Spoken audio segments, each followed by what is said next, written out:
سعيد اليوم في هذا المنتدى نستذكر زملائنا الذين قضوا شهداء في الحادث المأساوي الذي أودى بحياة 15 صحفي جزائري من بينهم تقنيين ومصورين كذلك. ذلك من خلال ذلك الوفد الذي رافق رئيس الراحل الهوائي بومدين في جولته الى جنوب شرق اسيا، والتي كان من بينها فيتنام في ذلك الوقت.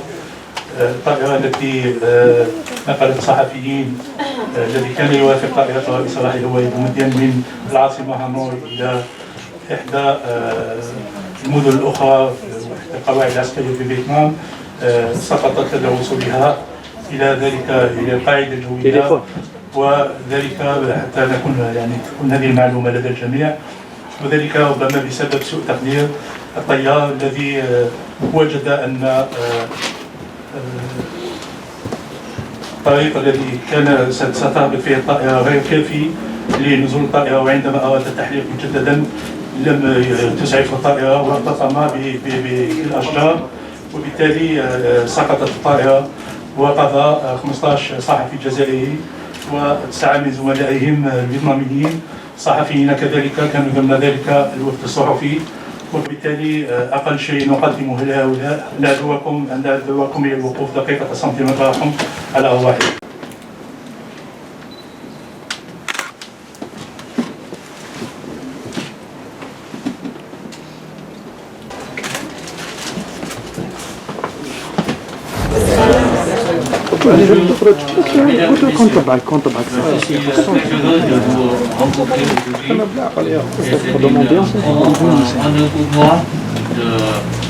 Parler avec vous aujourd'hui.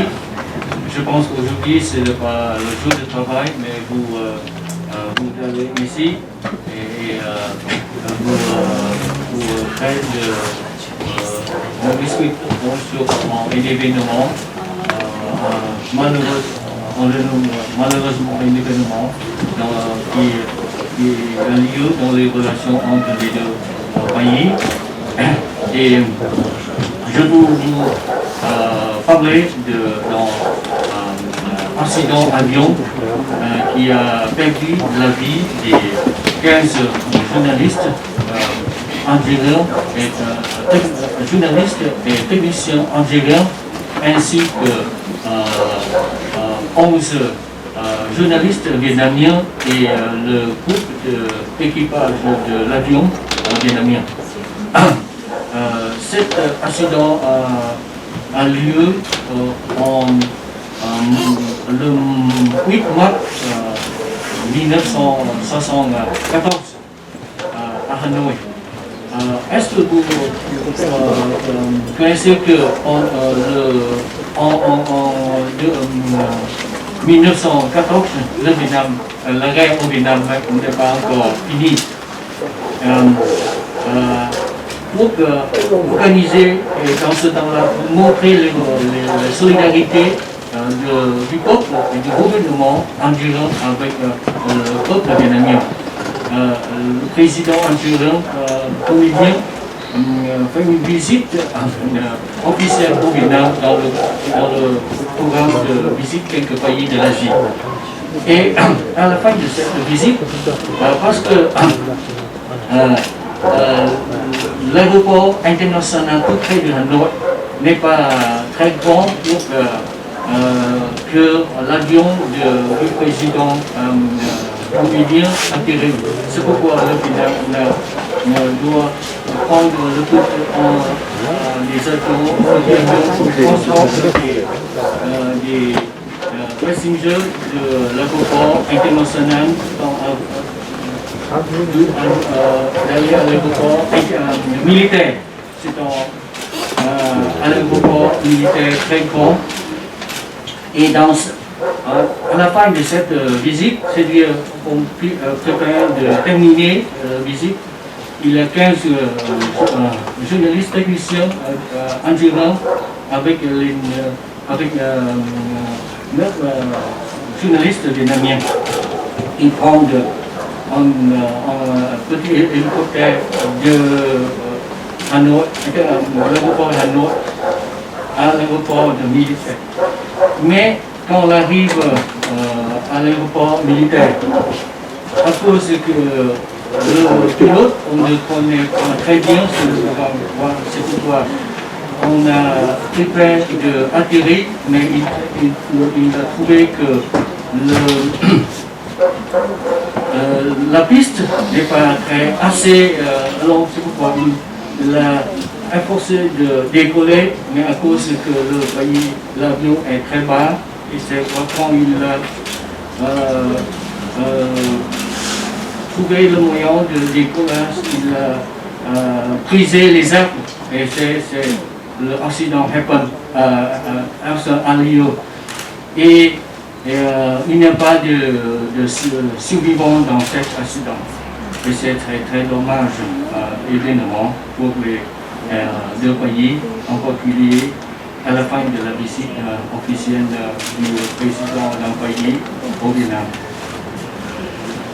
Moi, à ce moment-là, j'étais très petit, j'étais seulement 12 ans et je ne connais pas très bien sur la situation. Seulement quand je prépare d'aller en Algérie, je le connais. Et pour commémorer les journalistes algériens et vietnamiens, je pense que les deux gouvernements ont déjà construire des stèles commémoratives au Vietnam. C'est dans le même endroit que l'accident a eu lieu. Et en Algérie, c'est dans la rue au centre de ville de l'Alger. Et je pense que chaque année, la personnel du gouvernement, de l'ambassade du gouvernement vietnamien veut d'aller là-bas pour déposer une cercle de commémorative pour exprimer. Ici, c'est le pensée, et toujours le pensée des gens qui ont contribué dans les relations entre les deux pays. Et je pense que après, quand je suis les informations, après l'événement, accident, les journalistes et les techniciens algériens, on a repatrié en Algérie, et là aussi une très grande accueil à l'aéroport. C'est même le président boumidien et les membres du gouvernement du conseil, et les familles des victimes, on a passé une cérémonie à l'aéroport de l'Algérie en ce temps-là. Et je pense que ce que les journalistes vietnamiens et ce que les journalistes algériens ont fait ici, c'est de renforcer les informations, les connaître entre les peuples. Et je pense que pour comprendre, pour devenir les amis, on doit le comprendre. C'est pourquoi je pense qu'en tant que l'ambassade vietnamienne à l'étranger, moi aussi maintenant je dois faire de tout mon possible pour renforcer les relations, les échanges d'informations entre le Vietnam et l'Algérie, pour que la population algérienne comprenne ce qui se passe au Vietnam maintenant, ainsi que les Vietnamiens comprennent très bien ce qui se passe en Algérie aujourd'hui. Et seulement après qu'on comprend, on peut contacter et on peut échanger des mesures de coopération qui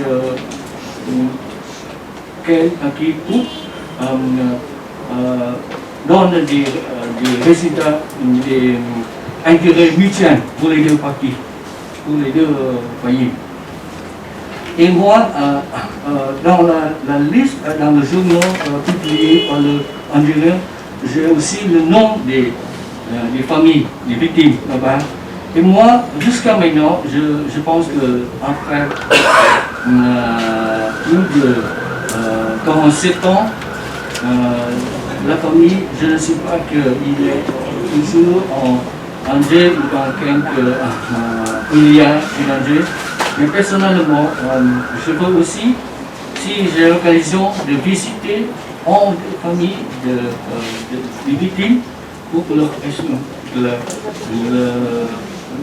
nos pensées, même il a passé des temps, mais nous n'oublions pas les gens qui contribuent beaucoup dans les relations entre les deux pays.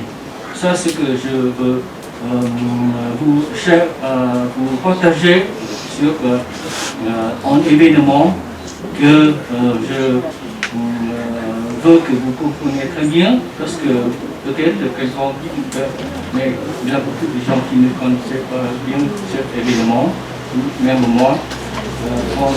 Avant de partir pour quitter pour Angers, je ne comptais pas très bien sur cet événement. Et chaque année, comme aujourd'hui, je pense que demain, le Vietnamien, les personnels de l'ambassade vietnamienne va déposer une herbe commémorative au sein des journalistes endurants et vietnamiens. Merci de votre attention. C'était un anniversaire du crash d'avion des journalistes vietnamiens et algériens à Hanoï. فقط أريد بعض ما جاء في كلمة السفير فيما يخص زملاء. هو قال بأن هذا وقائع هذه الحادثة المأساوية، وعلى حسب علمي وعلى حسب ما قرأت في التقارير الصحفية هو أن الطائرة كانت كانت ستنقل الوفد الصحفي الجزائري والفيتنامي من هانوي، من مطار هانوي الذي يبعد عن سانكون في أحد المدن الفيتنامية الأخرى بحوالي 60 كيلومتر. ولكن عندما وصل الطيار إلى تلك القاعدة اكتشف بأن المهبط لا يكفي لإنزال الطائرة، فأراد أن يعيد الإقلاع من جديد، ولكنه التطم بالأشجار وسقطت الطائرة.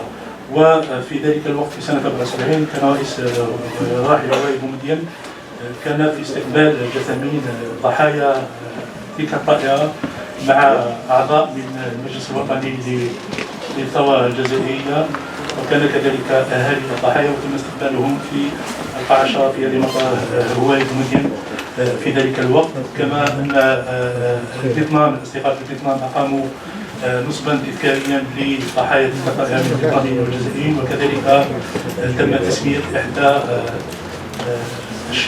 الشوارع في العاصمة هانوي باسم هؤلاء الضحايا. حنان حمر من جريدة المساء. Monsieur l'ambassadeur, est-ce qu'on peut avoir une évaluation des relations économiques entre l'Algérie et le Vietnam? La deuxième question, le Vietnam a connu une croissance économique importante ces dernières années. C'est quoi le secret de cette croissance? Merci. Isabelle Aribi, Journal national public, Monsieur l'ambassadeur, parle-nous la crise à Duban. La pandémie du Covid-19 qui a traversé le monde entier a permis à l'Algérie de maintenir, voire renforcer ses relations avec beaucoup de pays amis.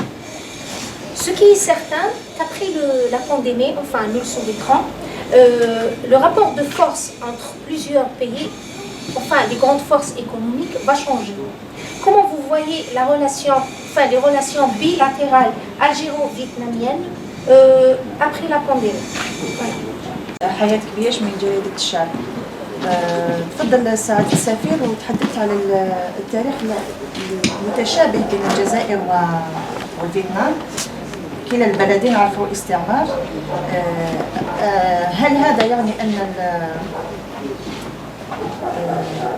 ولا حبيت نعرف النظرة تاع فيتنام إلى مسألة الاستعمار، علما بأن هناك دول ما زالت محتلة لحد الآن، نقصد الصحراء الغربية وفلسطين.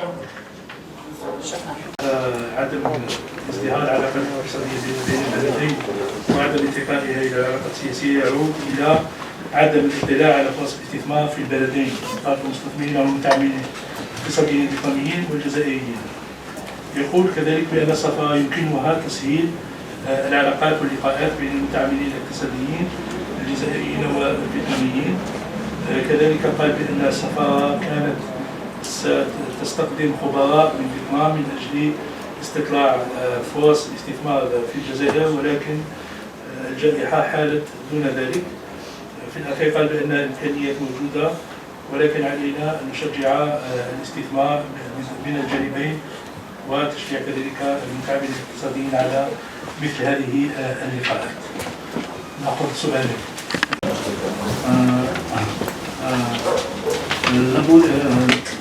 Merci de votre question. Avant de parler de la position du Vietnam sur le Sahara occidental, je peux vous dire, parler de la politique étrangère du Vietnam. La politique étrangère du Vietnam se fonde sur les principes de l'indépendance, l'autonomie, la paix, la coopération et le développement. Le Vietnam, on a diversifié et la multilatérisation des relations internationales.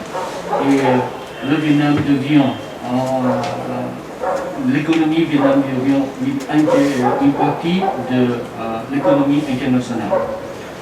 Et le Vietnam maintenant devient un ami, un partenaire fiable et un membre actif et responsable de la communauté internationale, œuvrant pour la paix, la coopération et le développement. Dans un esprit de toujours primauter le droit international et la volonté de la paix, le Vietnam souhaite que tous les différents dans les relations entre les pays soient réglés au niveau pacifique, basant sur les négociations conformément au droit international et à la charte de la Nations Unies. Et sur la question de du Sahara occidental, le Vietnam soutient le règle de la question du Sahara occidental par des négociations pacifiques entre les parties prenantes sur la base du droit international et des résolutions pertinentes des Nations Unies afin de trouver une solution juste, satisfaisante et acceptable pour tous les parties concernées, apportant l'autodétermination pour le peuple du Sahara occidental sur la base des principes de la Charte des Nations Unies.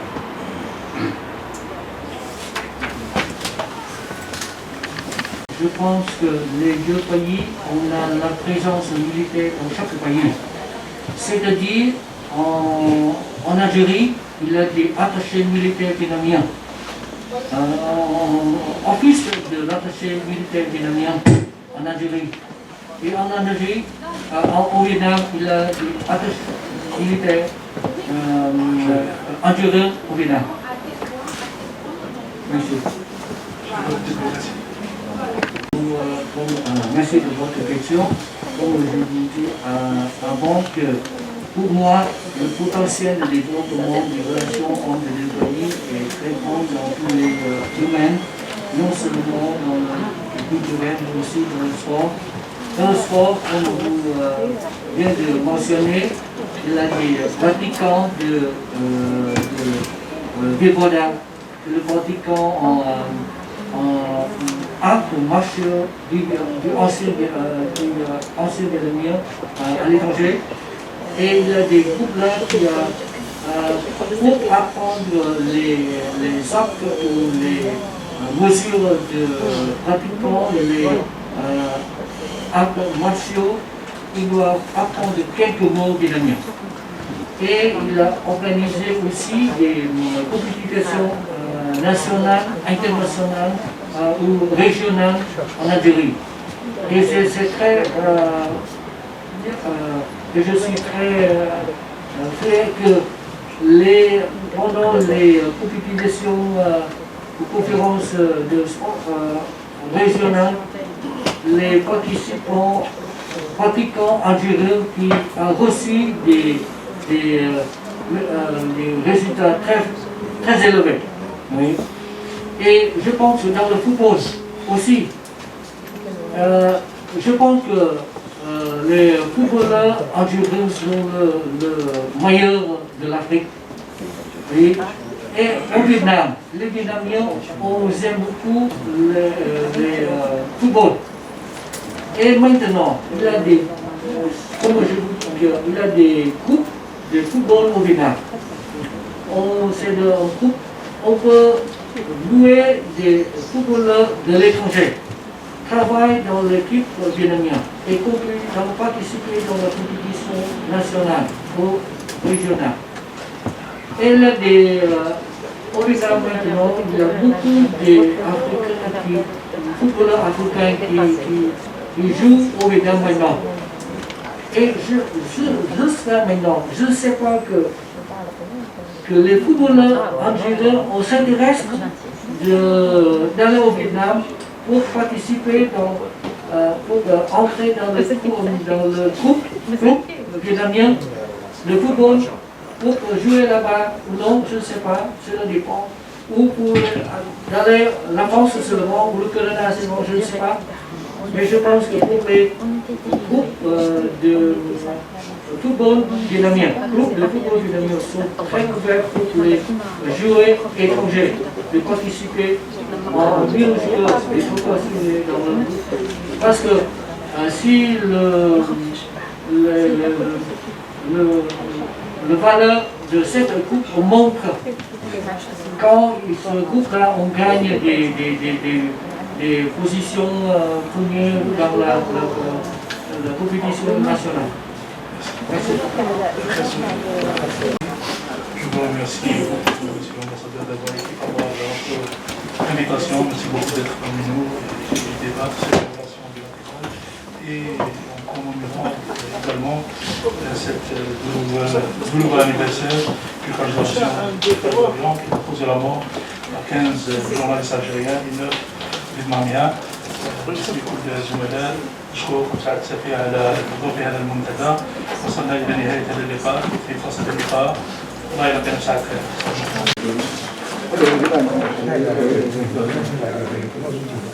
Tôi không để là cái kiểu như ký cái đến này ấy.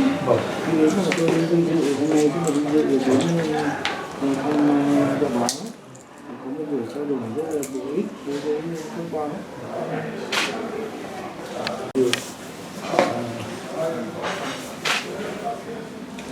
C'est traduit fidèlement, Excellence.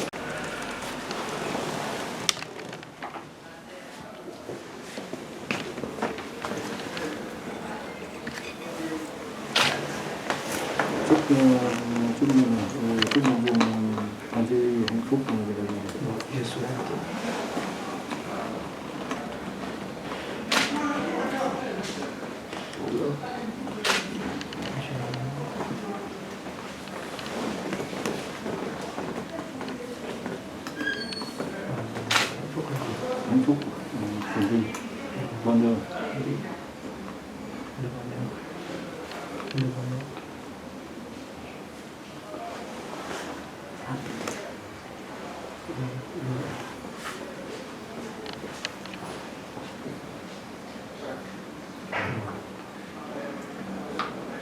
Vâng.